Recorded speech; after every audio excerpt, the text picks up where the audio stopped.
Would like to introduce our next speaker, Jerad Bales. And Gerad is the U.S. Geological Survey's Chief Scientist for Water. And in that position, he's the USGS Senior Executive responsible for planning and development of national basic and applied research programs related to the hydrologic environment. He also oversees and evaluates research efforts conducted by universities and mandates of the Water Resources Research Act of 1984. Gerad was previously director of the USGS North Carolina Water Science Center in Raleigh, North Carolina, and concurrent with USGS, he serves as an adjunct professor at the Department of Geography at the University of North Carolina. Gerad. Thank you. So we're happy to be here. We're happy that you invited us. I think that what I want to talk to you about is a little perhaps different, but it builds on exactly what Ellen talked about. In fact, EPA water leadership and USGS water leadership had our biannual or semi-annual meeting yesterday, and Ellen and I both missed it to be here, but we work very closely. As well as within RCS. So the USGS, we don't manage anything, we don't regulate anything, we're a science and data organization. And so that's what I'm going to talk to you about our data and our science that helps inform floodplain management, water resources management writ large, but to give you a flavor of some of the things that we do. We partner with many folks around the country, about 850 state and local and tribal partners. Many of you partner with us on studies, on support for our stream gauges, support for our groundwater monitoring wells and our water quality monitoring programs. And so we value that partnership. We depend on that partnership. When we've got 850 formal partnerships around the country, I hope we are, and I think we are, responsive to state and local and federal needs. This map is our Water Watch map that hopefully you all see most every day. So this is the map from this morning, I think. And so the colors just indicate kind of what the stream flow conditions are, blue being wetter than normal, red being drier than normal. So the stream gauging process, right? So you don't just throw something in the river or the stream and measure the flow. It's a somewhat, complicated process. We sometimes hear that stream gauges cost a lot of money, and they aren't cheap, but we think the data are valuable, and we think, we are very proud of our quality assurance program. And so the way the stream gauge essentially operates is we measure a water level continuously. So we have various kinds of sensors and we measure the water level in the stream continuously. And then occasionally we go out, we send our people out to the field and they make a discharge measurement. They measure the amount of water moving down the stream. And then they develop a relation between that water level, which is measured continuously, and those occasional stream flow measurements to then produce a hydrograph. We also use other methods now. We can get an index velocity, so we measure the velocity of the stream continuously and then relate that to the stream geometry. But key in all of this is the visit to the field by our hydrologic technicians and our hydrologists to make those stream flow measurements. And so we use a variety of methods to make those stream flow measurements. In the last 10 or 15 years, the technology has advanced tremendously, and whereas we used kind of the little cup meter, for 100 years, in the last 10 or 15 years, we started using acoustic methods. And so we, for example, can send an unmanned boat out into the stream, and it traverses the stream and it makes a very accurate measurement of the flow. Likewise, you see in the figure there a person pulling or towing one of those boats across the stream when it's in flood. Those are measurements that we couldn't make in the past. This is an example of a measurement that we made in the Mississippi River in 2011. This is just below the confluence of the Ohio and the Missouri rivers. So here we have a section of river that's 1.5 miles wide. It's tens of feet deep, 120 about, I think. And the colors here represent the velocity. And so in the past, again, where we only measured velocity at a single point in the stream, now we get the full distribution of velocity in the stream. So much more information, and it gives us a better representation. The figure up in the upper corner is the velocity, the actual measured velocity in the stream channel. We made those measurements at the request of the Corps of Engineers to determine if it was safe for boat traffic after the Birds Point levee was breached. So stream gauges, we've been doing it for 125 years. Just this April, we celebrated the birthday of our oldest stream gauge on the Rio Grande River in New Mexico. We were down there and had a very nice day. So 125 years seems like a long time, but in geologic time, of course, it's not so long. But these stream gauges, these long-term stream gauges, are the most valuable, but we lose on the average of about 30 of those stream gauges a year because of funding issues. About 60 a year. It's been as few as 30, but it's been as many as 150 in the last couple of decades. So when we lose that period of record, we can never get it back. And so why is that important? Well, this is data from the Red River of the North at Grand Forks, I think, or maybe at Fargo. And so it's 80 plus years of record. The points represent the largest flow in the year or the annual flood. And so we see a pretty clear trend here over time that the annual floods are getting bigger. Well, let's add 40 more years of record. Go back to 1882, and now we see a totally different pattern. So without that additional record, we would think, well, floods are getting bigger, but in fact, 100 years ago, they were just about as big as they are now. And so, again, that points out that making conclusions on a short period of record for anything really can be misleading. Here's another example of the importance of the period of record. So this is Schoharie Creek in New York, and so the bars represent, again, the largest flood of the year, the annual flood. The red line, kind of the jagged line there, is our calculation of what the 100-year flood or the 1% annual exceedance probability flood is, right? So as we get more record, our estimate of that flood changes over time. In about the last 20 or 30 years, it's been relatively unchanged. So there's nothing in the last 20 or 30 years that tells us that estimate is changing or anything's happened, except until 2012, and we had Hurricane Irene, and that's the long bar there at the very end, and so that's going to change our estimate of the 1% annual exceedance probability flood tremendously. Again, the value of the long period of record. So now I'm going to talk a little bit about how we deliver our data and information to you, some resources that perhaps hopefully you know about, but maybe there's some new things in here. We have our Water Watch pages, and so we deliver the information on what today's stream flow is relative to the past, and it's based on the last 30 years of average. We have a drought page where we deliver information on the places in the country that are in drought. And so this is, again, from yesterday, and you see Northern California, in terms of the stream flow, is still in an extreme drought.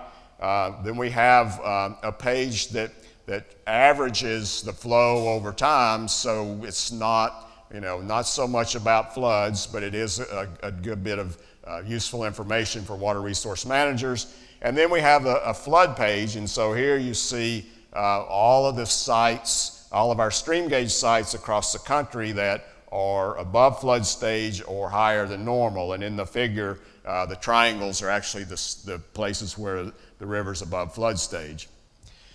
We have web pages that deliver flood information.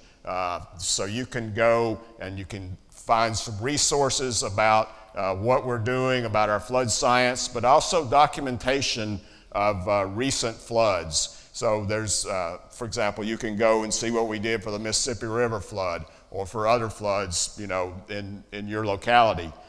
We also deliver daily, or sometimes more often than daily, alert messages. And so you can get those messages by RSS feeds. And so those are when our offices, which are located in every state in the country, provide some information if there's an extreme event, either water quality or flooding or droughts.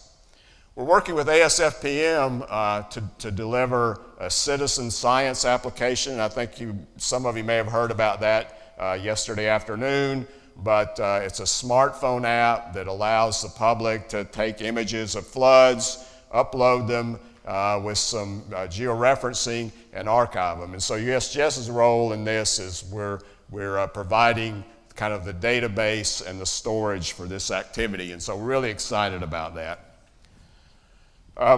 Another way that you can get our data, and you don't have to go look for it, but you can get it sent to you, is our water alert application. So on your cell phone or in your email, you can set a threshold, for your favorite stream gauge and say, if the water level gets above this point, send me a message and let me know. Or if it gets below this point. We also have it for groundwater and water quality, but it's a very nice way, we think, for information to get pushed out to you. You don't have to go look for it, but it gets pushed to you, and so you can set multiple thresholds, you can set a range, you can determine how often you want to be alerted. So I encourage you to take a look at that if you're not familiar with it. Even if you just want it for fishing, it's pretty good.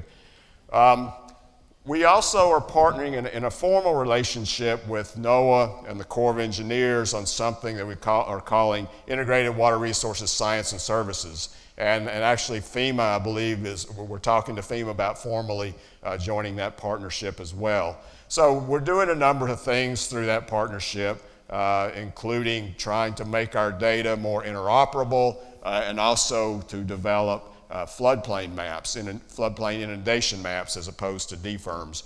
And so each of the organizations was doing this activity, developing the inundation maps, and we were doing it a little bit differently, and we were standing up different platforms. And so here you have 3 members of the federal family kind of doing the same thing for our own mission. It's not duplication, but on the other hand, you go the Weather Service site and you see something, and you go to our site and you see something else. And so we felt like, let's make them all have the same look and feel.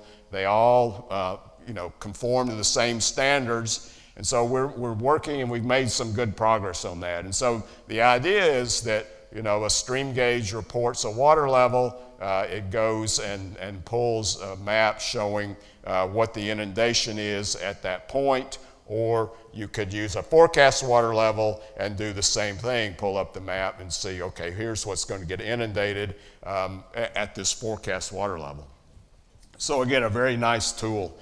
Our Stream Stats application is, we're standing it up by state, and I think there's only about 8 states that don't have the application either available or in development. But Stream Stats is an interface to a GIS system, but you don't have to know GIS, but you can go in, you can click on any stream, and you can get information about that. So you can get watershed information, you can get flow statistics, either measured or estimated, and so it's a nice way to deliver water information to a host of users. So USGS, we're involved in both flood response and also in flood mitigation in terms of our data and science. And so we see that our flood science activities as kind of the key to that connection between response and mitigation. And so I want to tell you a little bit about kind of our flood response activities at this point. We do a number of things, but as I said, one of the key things is to go out and make stream flow measurements so that we know exactly how much water is moving through the system at any given time. And so here's a picture of us again on the Red River of the North at Fargo a couple of winters ago. We also have developed the capability to deploy these rapid deployment stream gauges. And so these are gauges that are on a, they're small, compact, they're on a trailer, so we can haul them to wherever they need to be and set them up in a matter of an hour. So if a stream gauge gets destroyed by a flood, or if there's another place where we want more information or our partners want more information, we can set this thing up. So we have a cache of those that we use. To tell you a story about the stream flow measurements, in 2012, if you remember, there was some fairly severe flooding in the Midwest, and in particular on the Illinois River. And we understood from the forecast, from the Weather Service's forecast, that it looked like the levee was going to be overtopped. And so if you remember, as I said early on, the Weather Service forecasts the flow, and then we take that water level stream flow relation and figure out how high the water level is going to get, or the Weather Service does. Well, it looked from the forecast like it was going to overtop the levee, and so partners were going to abandon the flood fight. So our folks went out and made a stream flow measurement, and they found that, because of scour in the river channel, that assumed relation between water level and stream flow it had changed as a result of the flood. And so instead of giving up the flood fight, we found that if we just sandbagged another foot on top of the levee, then we would save the communities. And so that's what we did. So that's just an example of the importance of these stream flow measurements, to being out there in the field during events. This is the image that I showed earlier, and I mentioned the importance of knowing the velocity for the flow velocity for traffic and navigation purposes. And so that kind of back to the flood forecasting deal with the Weather Service. As I said, the Weather Service forecasts rainfall. They calculate what the stream flow is going to be from that, and then based on our stage discharge rating, we can say this is how high the flood's going to get. So here's another example of the importance of getting that relation between water level and stream flow correct. So the upper line, the red line, and this is the Missouri River at Sioux City, Iowa. The red line is that relation between water level and stream flow in the late 20th century. And then after the 2011 floods, that relation changed dramatically. So for example, in 1979, 1995, a water level of 11 feet, the channel could carry about 13,000 cubic feet per second. After the flood in 2012, that same water level, the channel could carry about almost 30,000 cubic feet. So a dramatic change, and even at the upper end. And this change can occur even during an event. This is the Missouri River at Bismarck, North Dakota, and again, the 2011 flood. And so the little loop that you see up there at the top is the relation between water level and stream flow during that event. And so the lower part of the loop was when the water level was rising, and then it changes, and when the water level's falling, there's a different relationship. So again, the importance of getting out there and making those measurements. All those points on that figure are stream flow measurements that have been made essentially for the last 100 years. As I said, we've been measuring stream flow for 125 years, but over the last decade or so, we've developed a capability to respond to storm surge. And so this map shows all of the hurricanes over about the last decade to which we have responded and actually measured the storm surge along the coast. And so this is a really kind of neat capability, and it's come in pretty handy, particularly in response to Sandy, which I'll show you in a second. So really all we do is we figure out, we listen to where the hurricane is going to make landfall. We go out 2 or 3 days before landfall. Our guys, rush out. They put these sensors in place, and then they rush home and wait for the storm. And then after the storm, we go back and recover the sensors and the data. And so these are all the places where we measured storm tide in response to Sandy. And in fact, FEMA was using our data in almost real time to help plan their response. So a nice capability with some of this Sandy mitigation money. We're increasing this capability to allow us to better respond to future storms. And so this can be important to your community as well. And so this is just kind of what we measure. So the line is bouncing around in response to waves that are occurring during this storm tide. Our science also helps us understand what's happening with flooding. And so this image shows how flood peaks, flood levels have changed over about the last 80 to 120 years across the country. And so in some places in the country, flood levels are rising. In other parts of the country, they're falling. There's no real consistent pattern, except perhaps in the Midwest and in the Northeast, we see a pretty significant increase in floods.